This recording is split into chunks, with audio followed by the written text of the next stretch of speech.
There's no doubt that the Canon 4000D is a popular camera. I get messages on a regular basis from people inquiring about this camera because they want to start their photography journey, and when comparing it to other cameras, the 4000D seems like a great deal. Currently, you can purchase this camera with a lens from the official Canon store here in the UK for £370, and I've seen them sell for about $450 with a lens and extra kit on Amazon.com.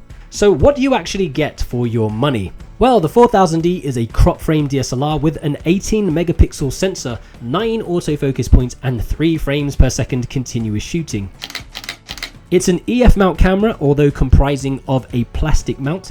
It can fit both EF and EFS mount lenses, and it also comes with the option to shoot full HD video. So let's have a quick look at some of the photos and see what the quality is like. Come on, come on.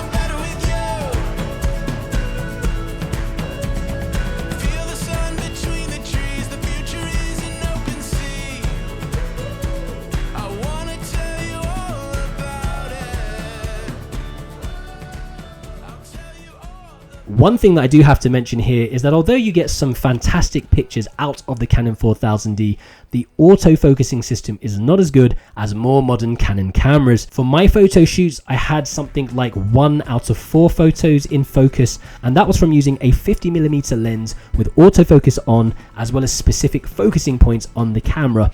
So a majority of the pics were either soft focus on the eyes or completely out of focus shots. So nailing that sharp focus on the Canon 4000D is not as easy as it is with Canon cameras equipped with things like dual pixel autofocus. It really does require a lot of attention on your part to get things right.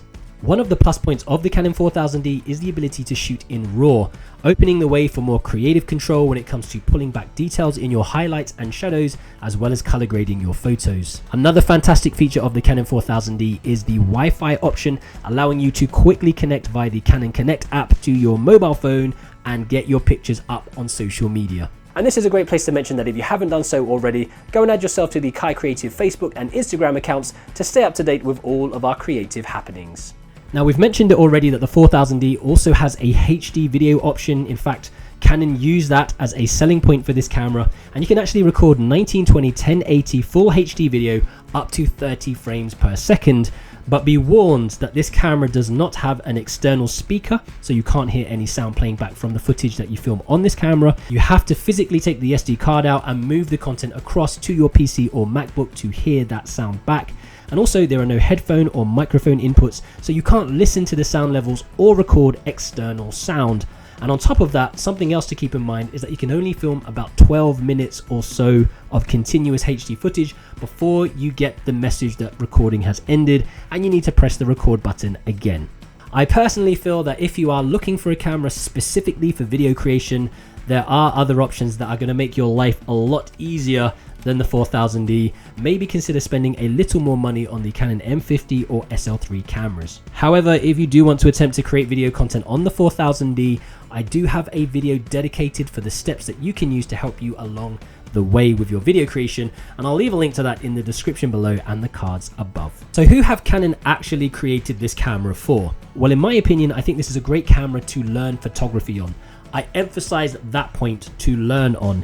If you want to learn how to shoot in manual mode, how changing your ISO, aperture and shutter speed can affect your photos, then this is the right camera for you. If you can master photography on the Canon 4000D, imagine what you will be capable of doing on a more professional camera setup. I also do have a photography guide for those of you who want to use the Canon 4000D if you're interested in learning how to shoot with it in manual mode to create different arrays of photo effects. Again, I'll leave a link to that in the description below and the cards above. So what are your thoughts on the Canon 4000D? Are you interested in getting one, or are you looking at investing in something else? Let me know your thoughts down in the comment section below.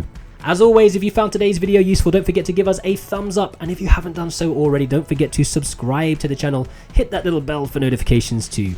So that's it from me today, guys. Thank you so much for watching. All that I've got left to say is stay creative, stay safe, imagine, implement, and inspire, and I will catch you next time on KaiCreative.